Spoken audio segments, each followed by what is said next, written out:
वो काम भारतीय जनता पार्टी को, चूंकि वो सत्ता में है, और भारतीय जनता पार्टी का इकोसिस्टम जिसको हम गोदी मीडिया कहते हैं, मैं खुल के कहता हूं, जो मेन स्ट्रीम के मीडिया चैनल है ना, अगर वो विपक्ष की तरीके से सच्चे सवाल करने लगे और विपक्ष की तरफ से सवाल करने लगे, वो सत्ता के मानस पुत्र न बने, तो निश्चित तौर पर आप एक चीज जान लीजिए, 24 घंटे ये सरकार नहीं रह सकती। और मैं एक नाम ले देता हूं, बीरेन्द्र सिंह जी का, आज की डेट में हरियाणा में यात्रा कर रहे हैं, कितने वोटों से हारे? 34 वोटों से चुनाव हारे। मूल प्रश्नों पर जवाब दे भारतीय जनता पार्टी और चुनाव आयोग।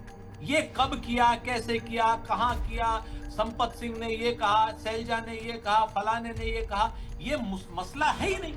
और एक वोटर 22 जगह, एक वोटर 100 जगह, एक फोटो 200 जगह पर वो है।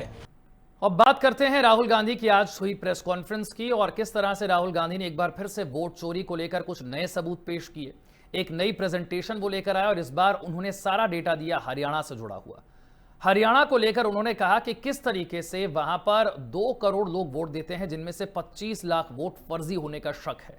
लाखों लोग ऐसे हैं जिनका एक ही एड्रेस है, कई लोग ऐसे हैं जिनकी एक ही फोटो है, कई लोग ऐसे हैं जिन्होंने एक से ज्यादा बार वोट किया, डुप्लीकेट वोटर हैं, ब्लर फोटो वाले वोटर हैं। और यह सब कुछ हो रहा है चुनाव आयोग की वजह से, क्योंकि चुनाव आयोग नहीं चाहता है कि वोटर लिस्ट की ये गड़बड़ियां दूर हों। कांग्रेस पार्टी के बार बार मांगने पर भी उन्हें वोटर लिस्ट नहीं दी जाती है, और यह सब कुछ बीजेपी की मिलीभगत से हो रहा है। इसी पर चुनाव आयोग ने भी जवाब दिया, और भारतीय जनता पार्टी ने भी प्रेस कॉन्फ्रेंस करके इस पर जवाब दिया। आपको बात सुनवाते हैं पहले राहुल गांधी की, और फिर बीजेपी ने इस पर क्या जवाब दिया ये भी आपको सुनवाते हैं, और फिर बात करेंगे कांग्रेस पार्टी के प्रवक्ता सुरेंद्र राजपूत हमारे साथ जुड़ेंगे, उनका इस पर क्या कहना है उनसे चर्चा करेंगे। लेकिन पहले राहुल गांधी और बीजेपी की तरफ से किरण रिजिजू ने क्या कहा, यह सुनिए। As you can see, we have the word H files, and this is about how an entire state has been stolen. We suspected, once we did Madhepura, once we did Anand, we suspected that this is not just happening in individual constituencies. It is happening at the state level and at the national level. उनके वरिष्ठ नेता कुमारी शैलजा ने उसी समय कहा कि हरियाणा में कांग्रेस जीत नहीं पाएंगे, क्योंकि हरियाणा के कांग्रेस के नेता ही हराना चाहते हैं। अभी 3 दिन पहले उनके एक फॉर्मर मिनिस्टर ने कांग्रेस से इस्तीफा दिया, और ये भी कहा कि कांग्रेस हरियाणा में इसलिए हारा कि कांग्रेस के नेता ही काम नहीं कर रहे थे और खुद ही हरा रहे हैं। और फिर कांग्रेस के जो वहां के प्रदेश अध्यक्ष, उनका नाम है राव नरेंद्र सिंह, उन्होंने कहा कि वहां तालमेल ही नहीं है ग्रास रूट में कांग्रेस पार्टी का, कैसे जीत सकते हैं। चर्चा के लिए कांग्रेस पार्टी के प्रवक्ता सुरेंद्र राजपूत हमारे साथ जुड़ गए। सुरेंद्र जी, बहुत बहुत स्वागत है आपका। बहुत धन्यवाद। एक बार फिर से प्रेस कॉन्फ्रेंस, एक नई प्रेजेंटेशन, और एक बार फिर से वोट चोरी के आरोप हैं। इस बार और भी ज्यादा डिटेल में हैं, और भी ज्यादा सबूतों के साथ हैं, और भी ज्यादा पुख्ता होकर के कांग्रेस पार्टी की तैयारी निकलकर सामने आती है। लेकिन फिर सुरेंद्र जी, मेरा सवाल वही है जो मैं आपसे हर बार करता हूं कि कल तो अब चुनाव ही है, क्या इन गड़बड़ियों के साथ ही बिहार का चुनाव होने जा रहा है, या आपको लगता है कि जो हुआ वो पुरानी बात थी, अब बिहार के चुनाव में ऐसा नहीं होगा? मसला नए और पुराने का नहीं है विशाल, मसला है लोकतंत्र को बचाने का, मसला है देश की संविधान को बचाने का, आइन को बचाने का, हमारे और आपके हक और हुकूक को बचाने का। आप तो हमसे इंटरव्यू ले भी रहे हैं, लेकिन तमाम आपके जितने साथी हैं और लोग, वो लोग तो इस चीज को झूठ साबित करने पे लगे हुए। आपने तो फिर कहा कि और तैयारी के साथ आए, प्रमाणों के साथ आए, मैं धन्यवाद दूंगा आपको, लेकिन अभी कहीं किसी जगह पर बैठा हुआ था। उनका तो कहना है बड़ा स्पष्ट कि नहीं तो साहब आपने तो गलत ही काम कर दिया, जैसे हम इस बेईमानी को, इस चुनावी धांधली को खोल करके कोई एक पाप कर रहे हैं, घृणित अपराध टाइप कर रहे हैं। इस तरीके का जब इकोसिस्टम पूरा भारतीय जनता पार्टी का आएगा और भारतीय जनता पार्टी के साथियों का आएगा, तो कभी ना कभी तो देश में चुनाव होते रहते हैं, कोई ना कोई महत्वपूर्ण काम होते रहते हैं। तो यहां पर मसला कल के चुनाव का नहीं है, अभी तो कल पहला है। अगर राहुल गांधी जी को इस तरह की कोई बात करनी तो 11 तारीख को करते, 14 तारीख को रिजल्ट है, लेकिन नहीं किया ना उन्होंने। मूल प्रश्नों पर जवाब दे भारतीय जनता पार्टी और चुनाव आयोग। ये कब किया, कैसे किया, कहां किया, संपत सिंह ने ये कहा, शैलजा ने ये कहा, फलाने ने ये कहा, ये मसला है ही नहीं। मसला ये है कि वो ब्राजीलियन मॉडल 22 जगह पर फिगर कर रही है चुनाव आयोग की चुनाव लिस्ट में या नहीं। अगर वो चुनाव आयोग की चुनाव लिस्ट में फिगर कर रही है तो ये चुनाव आयोग के लिए गंभीर बात है या नहीं, भारतीय जनता पार्टी के लिए गंभीर बात है या नहीं, सुप्रीम कोर्ट के लिए गंभीर बात है या नहीं, ये बात है। बात आप आइए, जब आप इस तरीके की बात करते हैं तो मुद्दों पर आइए। मुद्दे क्या आ जाते हैं जाकर के कि ब्राजीलियन मॉडल हिंदुस्तान के चुनाव में क्या कर रही है, वो तो आज तक हिंदुस्तान नहीं आई। क्या है इसकी कहानी? एक बात। दूसरी बात, पलट करके चुनाव आयोग सूत्रों के सहारे प्लांट करवा रहा है कि साहब कांग्रेस के बीएलए क्या कर रहे थे। तो भाई कांग्रेस के बीएलए तो अगर चुनाव आयोग ने पूरी प्रेस कॉन्फ्रेंस सुनी होती, अंग्रेजी में थी, उसके बाद हिंदी में भी किया था। अगर उनको अंग्रेजी नहीं आती तो हिंदी में सुन लेते, अगर हिंदी में नहीं आती तो हम लोग ट्यूशन पढ़ा देते उनको। तो हमारा पूछना था कि भाई उन्होंने तो कहा कि चुनाव आयोग की चुनाव लिस्ट जो है, वोटर लिस्ट है, वो सेंट्रलाइज होती है और एंड टाइम चुनाव के क्या नाम वो लोग देते हैं हमें, हम कहां से उस चीज का घपला पकड़ लेते। आज आप हमें सेंट्रलाइज चुनाव लिस्ट पूरे देश की दे दीजिए, हम आपको 2 दिन में सारी चीजें पकड़ करके दे देंगे और बता देंगे कि ये देश की सरकार भी और हरियाणा की सरकार भी वोट की चोरी से बनी हुई है, ऐसा आरोप लग रहा है, तो इसकी पुष्टि में ये चीजें हैं। तो हमारा मानना यह है कि ये जो किरण रिजिजू हो या चुनाव आयोग के सूत्र हो या भारतीय जनता पार्टी के इकोसिस्टम का मीडिया हो, ये सारे के सारे लोग मुख्य प्रश्नों पर जवाब दें। मुख्य प्रश्न ये है कि साहब जो डालचंद है वो भारतीय जनता पार्टी का ओहदेदार है, वो उत्तर प्रदेश में एक गांव का सरपंच है, वो हरियाणा के चुनाव में वो और उसका बेटा वहां पे वोटर कैसे हैं?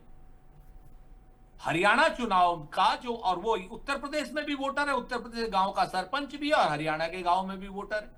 मसला ये है जाकर के कि साहब जो ब्राजीलियन मॉडल है वो 22 जगह पर यहां कैसे है और वो एक भी जगह पर कैसे है? घुसपैठिया तो एक भी नहीं होना चाहिए ना। ब्राजील से घुसपैठिया आप लेकर के, कहीं उसका नाम सीमा, कहीं उसका नाम रेखा, कहीं उसका नाम टेकचंद, कहीं उसका नाम नेकचंद। तो इन मुद्दों पर जवाब दीजिए, मसला ये है यहां पर जी। पर आपने जो सवाल किया वो सवाल तो सच में चुनाव आयोग आपसे पूछ रहा है। मैं भी आपसे पूछ रहा हूं कि एक बार आप जवाब दे दें और क्लियर हो जाए। उन्होंने कहा कि सभी दलों को हमने वोटर लिस्ट समय रहते दे दी थी। 20,000 बीएलओ थे, उन्होंने कोई अपील नहीं की। उन्होंने कहा अपील नहीं की। 86,000 पोलिंग एजेंट थे, उन्हें कोई शक नहीं हुआ। मतगणना के समय पर 10,000 काउंटिंग एजेंट थे जिनके सामने यह सब हो रहा था, उन्होंने भी कुछ नहीं कहा। वोटों की गिनती के बाद उम्मीदवारों ने भी अपील नहीं की। यह चुनाव आयोग का जवाब है, मैं एज इट इज कोट कर रहा हूं। अब फिर से मैं चुनाव आयोग से वही प्रश्न करना चाहता हूं कि पहली चीज, सेंट्रलाइज्ड वोटिंग लिस्ट आपने दी, आपने चुनाव शुरू होने से 2 दिन 4 दिन पहले हमको पीडीएफ फॉर्म में तो दिया नहीं कि जिसमें हम डुप्लीकेट वोट छांट सके या हम डुप्लीकेट वोटर छांट सके या कोई भी चीज छांट सके। चुनाव सर पर, और एक वोटर 22 जगह, एक वोटर 100 जगह, एक फोटो 200 जगह पर वो है। इसको हम कैसे, आप बताइए कि समय 2 दिन में, 5 दिन में या 7 दिन में कैसे छांटेंगे? हमारे पास कौन सा तंत्र है? चुनाव आयोग हमको बताए ना कि हमारे पास ये तंत्र है साहब, इस तंत्र से आप छांट लीजिए। हमारे पास समय रहते अगर उन्होंने दी होती तो हमने चेक किया होता। चुनाव से एंड टाइम पहले आप देते हो, और चुनाव से एंड टाइम पहले देकर के आप कहते हो बीएलए है, बीएलओ है, फलानी चीज है, ढिमकानी चीज है। हम तो कहते हैं हाँ बीएलए है और बीएलओ है। बीएलओ एक बूथ पर काम करता है ना, सेंट्रलाइज थोड़ी काम करता है। हरियाणा में अगर वो ब्राजीलियन मॉडल एक बूथ पर यहां पर है और दूसरे बूथ पर वहां पर है तो कैसे वो छांट लेगा, आप बताइए। तो चुनाव आयोग मूर्ख बनाना बंद करे। चुनाव आयोग का जो काम है 2 मिनट में जो चुनाव आयोग एआई के जरिए कर सकता है, चुनाव आयोग ये जवाब क्यों नहीं दे रहा कि डुप्लीकेट वोटर 5,21,000 निकले? चुनाव आयोग ये क्यों नहीं जवाब देता कि इनवैलिड वोटर 93,000? चुनाव आयोग ये क्यों नहीं देता जो क्या नाम बल्क एड्रेसेस हैं जहां पर जो बल्क दिक्कतें हैं उसमें 19,26,000 और मिसयूज ऑफ फॉर्म 6 और का तो कोई डाटा ही नहीं है और मिसयूज ऑफ फॉर्म 7 का तो कोई डाटा ही नहीं।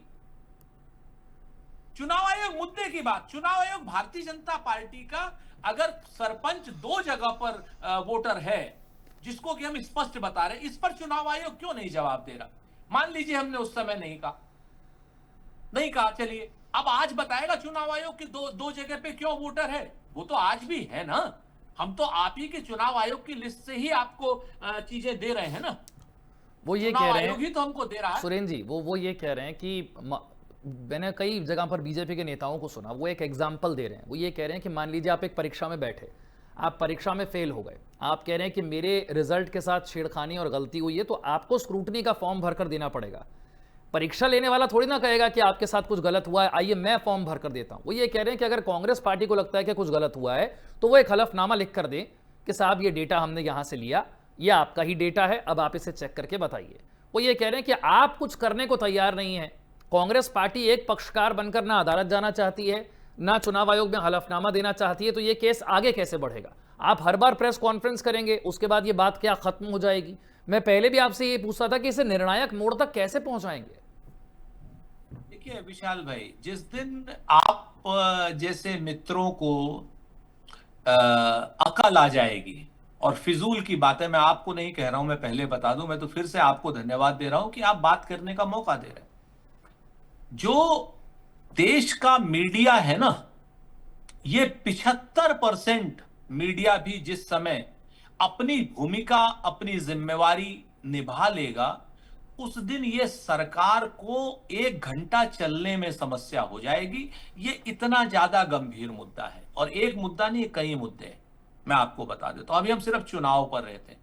ये वोट चोरी की सरकार है हरियाणा में, और इस तरीके से वोट चोरी का अगर आप कुछ करते हैं तो निश्चित तौर पर, अगर जहां पर जागरूक मीडिया होता है, और जागरूक मीडिया ही जागरूक जनता बनाता है। आज की डेट में आपकी अपनी लिमिटेशंस हैं। आपके जो मेन स्ट्रीम के मीडिया चैनल है ना, अगर वो विपक्ष की तरीके से सच्चे सवाल करने लगे और विपक्ष की तरफ से सवाल करने लगे, वो सत्ता के मानस पुत्र न बने, तो निश्चित तौर पर आप एक चीज जान लीजिए, 24 घंटे ये सरकार नहीं रह सकती।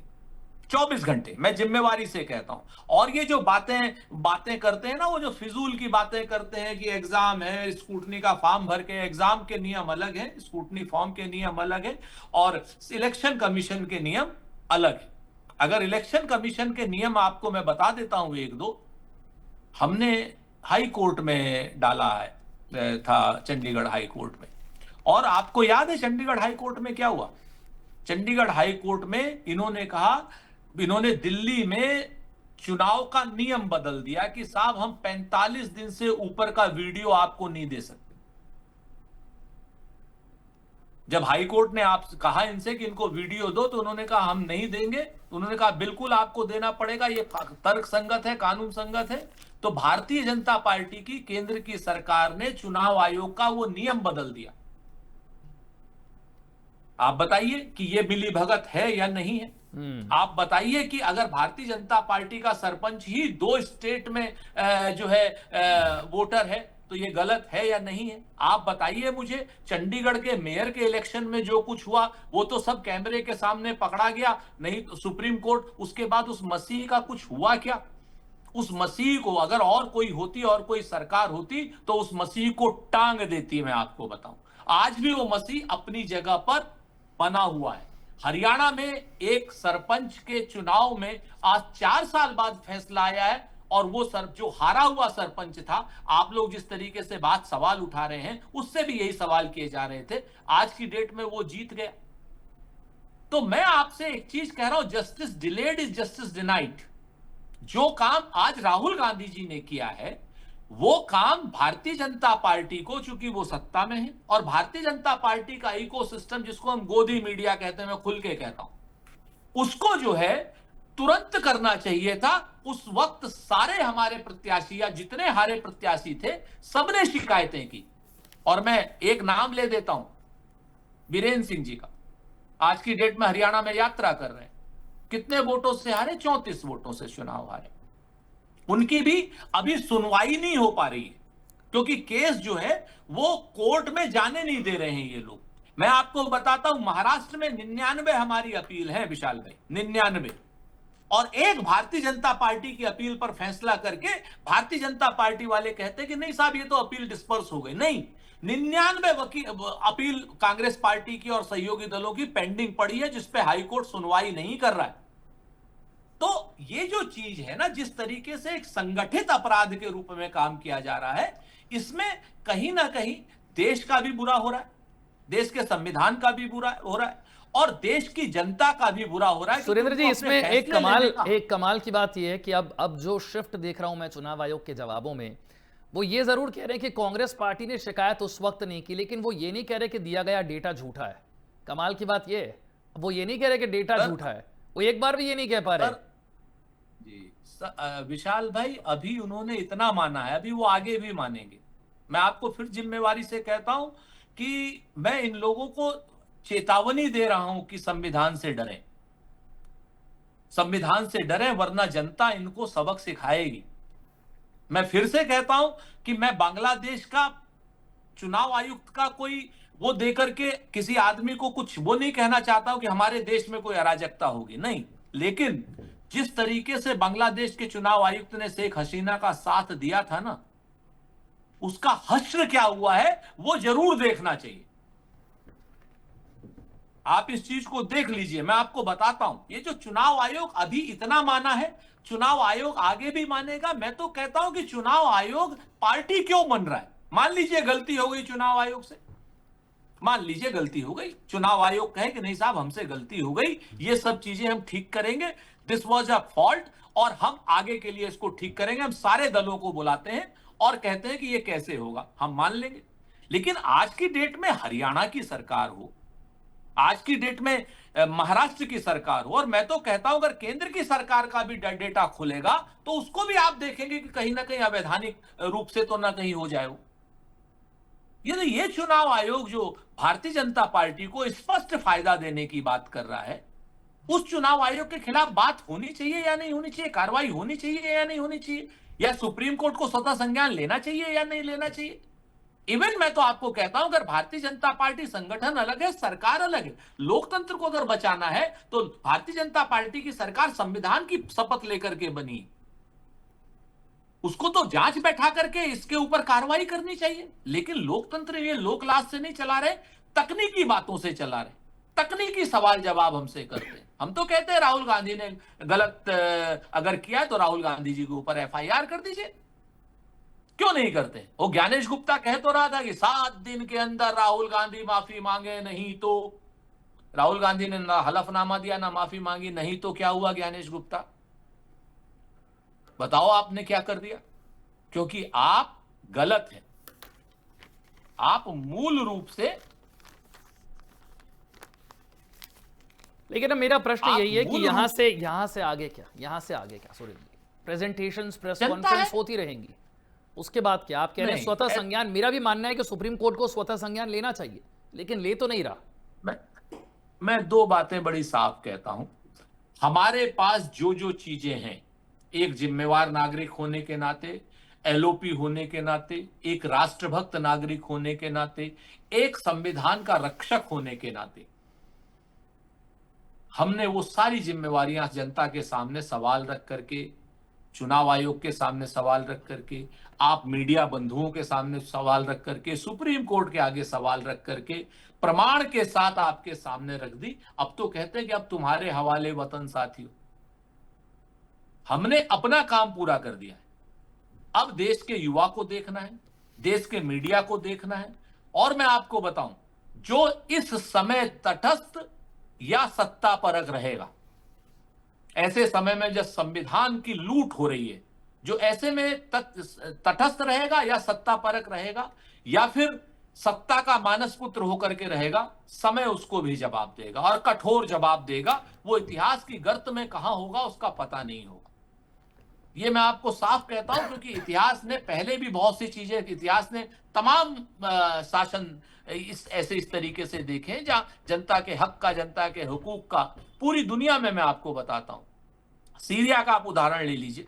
बशर अल असद थे, उन्होंने 99% से सीरिया का चुनाव जीता था। आज कहां है आपको पता है। मैं आपको ये जो चीजें हैं ना, शेख हसीना ने कितने परसेंट वोट से चुनाव जीता था बांग्लादेश का, आज की डेट में कहां है हमें पता है।